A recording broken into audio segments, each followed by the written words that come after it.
వైఎస్ఆర్సీపీ జగన్మోహన్ రెడ్డి గారు PPP partnership medical colleges operate చేయటం అనేది చంద్రబాబు నాయుడు గారు అంటున్నారు కదా, దాన్ని అపోజ్ చేస్తూ కోటి సంతకాలని విత్ ఫోన్ నంబర్ సేకరించి గవర్నర్ కి ఇస్తున్నారు. ఇది ఒక ప్రొటెస్ట్ కింద చేస్తాము, గుర్తుపెట్టుకోండి. ఇదివరకు మాజీ సీఎం జనార్దన్ రెడ్డి గారు ఒక్క కాలేజ్ ని ప్రైవేటైజ్ చేసినందుకే రిజైన్ చేయాల్సిన పరిస్థితి వచ్చింది. మీరు అన్ని కాలేజెస్ ని PPP model private public partnership లో రన్ చేస్తున్నారు అంటున్నారు. కానీ తెలుగుదేశం వాళ్ళు చంద్రబాబు గారు ఏమంటున్నారంటే ఇది పూర్తిగా ప్రైవేటైజేషన్ చేయటం లేదు.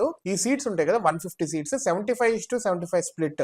ఈ ఫస్ట్ 75 సీట్స్ నార్మల్ గా ఎలాగైతే ఫిల్ అవుతున్నాయో అలాగే అవుతుంది. మిగతా 75 సీట్స్ ఈ ప్రైవేట్ ఫీజ్ కి వాళ్ళు చేసుకుంటారు అని చెప్తున్నారు. అయితే దీంతో గవర్నమెంట్ మీద బర్డెన్ తగ్గుతుంది అని చెప్పి కూడా అంటున్నారు. అదే విధంగా ఈ సిలబస్ కానీ ఎవ్రీథింగ్ ఈజ్ మేనేజ్డ్ బై గవర్నమెంటే అని చెప్తున్నారు. వీళ్ళేంటి ఆ ల్యాండ్ కానీ ఆ కాలేజ్ కానీ ఆ డబ్బులు కానీ మొత్తము మీరు పీపీపీ అయితే గనక ప్రైవేట్ ఇండివిజువల్స్ కి ఇచ్చేస్తారు అని చెప్తుంటే తెలుగుదేశం వాళ్ళేమో మీరు 500 కోట్లు పెట్టి అనవసరంగా రిషికొండ ప్యాలెస్ కట్టుకున్నారు, అదేదో కాలేజీలు కట్టుంటే సరిపోయేది అంటున్నారు. At the same time centre లో కూడా పీపీపీ మోడల్ లోనే రన్ అవుతా ఉంది మొత్తము. లైక్ గవర్నమెంట్ ఫీజు వచ్చేసి 13,000 నుంచి 65,000 మధ్యలో ఉంటే, వేరే ప్రైవేట్ ఫీజు వచ్చేసి 13 lakhs నుంచి 25 lakhs మధ్యలో ఉంటుంది అనమాట. ఈ గవర్నమెంట్ వాటికేమో నార్మల్ అలొకేషన్ ఆఫ్ సీట్స్ ఉంటుంది, నీట్ ఇలాగ ఉంటుంది అనమాట, రిజర్వేషన్స్ అవన్నీ. సో మొత్తానికి వైఎస్ఆర్సీపీ వాళ్ళైతే దీన్ని ఒక ఉద్యమం లాగా పట్టుకెళ్లి పెద్ద రచ చేయాలి, ఈ పీపీపీ మోడల్ ని పూర్తిగా తీసేయాలి, అప్పుడే మేము ఊరుకుంటామని చెప్పి అంటున్నారు. వీళ్ళు ఇది అంటున్నారు.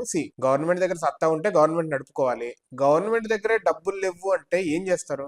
ఓన్లీ స్టూడెంట్సా, లేకపోతే ఓన్లీ గవర్నమెంట్ ఎంప్లాయీసా, లేకపోతే ఓన్లీ ఇదా అని కాదు, అన్ని సెక్టార్స్ కి ఈక్వల్ అమౌంట్ షేర్ చేసుకుంటా స్టేట్ ని నడిపించాలి. ఓన్లీ ఫ్రీబీ సీట్ తప్పు, ఓన్లీ డెవలప్మెంట్ చేసి రైతుల్ని బదిలేయటం తప్పు. అట్లా అని చెప్పి లైక్ ఎవ్రీ సెక్టార్ ని మీరు మేనేజ్ చేయగలుగుతాను, నడపగలుగుతాను అంటేనే రాజకీయాల్లోకి వెళ్ళాలి. ప్రామిసులు చేసి వెళ్తారు, వచ్చిన తర్వాత మిగిలేది ప్రజలకి చెప్పకూడదు తప్పితే ఏముండదు. లైక్ పీపీపీ మోడల్ అయితే 50% అంటే 75 సీట్సే నార్మల్ ప్రజలకు వస్తాయి, మిగతా 75 సీట్స్ డొనేషన్స్ కి వెళ్ళిపోతాయి. అయితే వైఎస్ఆర్సీపీ వాళ్ళ పాయింట్ ఏంటంటే ఆ 75 సీట్స్ నార్మల్ ప్రజలకి దొరకట్లేదు అని చెప్పే బాధ అన్నట్టు. ఈ మెయిన్ ఉద్యమానికి రీజన్ అదే అవుతుంది. కానీ ఆ 75 సీట్స్ నార్మల్ పీపుల్ కి దొరకాలంటే మొత్తం గవర్నమెంట్ రన్ చేయాలి. అంత డబ్బులు ఉన్నాయా?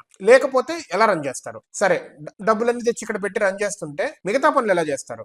సో ఈక్విలిబ్రియం అనేది మెయింటైన్ చేయాలి. That should be done by the CM and revenue department. వీళ్ళు we have to see like how this thing goes. ఒకళ్ళది రైట్ ఒకళ్ళ రాంగ్ అనేది లేదు. పూర్తిగా everything will be like in grey shade ఉంటది. ఏది రైట్ రాంగ్ అని బండగుద్దైతే చెప్పలేం. ఎందుకు గవర్నమెంట్ రన్ చేయొచ్చు కదా అంటే మరి డబ్బులు ఉన్నాయా? ఆ డబ్బులు ఇక్కడ పెడితే ఆ పని ఎవరు చేస్తారు? అట్లా ఆ ఈక్విలిబ్రియం ని తీసుకొచ్చి నడిపించాలి. ఇక అపోజిషన్ లో ఉంటే ఖచ్చితంగా అపోజ్ చేయాలనే లేదు, లేకపోతే గవర్నమెంట్ లో ఉన్న వాళ్ళు చేసే ప్రతిదీ కరెక్ట్ అని కూడా కాదు. We have to see like how this whole PPP model goes and ఈ ఉద్యమం ఎలా వెళ్తుందో కూడా చూడాలి.